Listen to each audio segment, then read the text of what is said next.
Magandang hapon po. Tayo ay nakahuli na naman ng pang-ulam po dito sa ating fish pan. Ayan, magandang hapon sa inyo lahat. Itong ating pamutukan yan. Yan.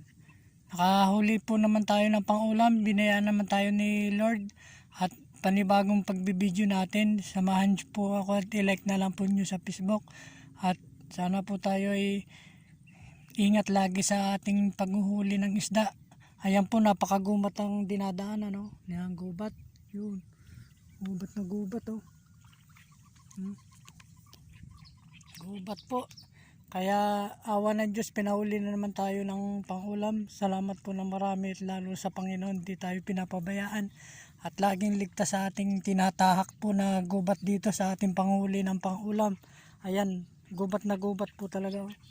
Yan. Yan.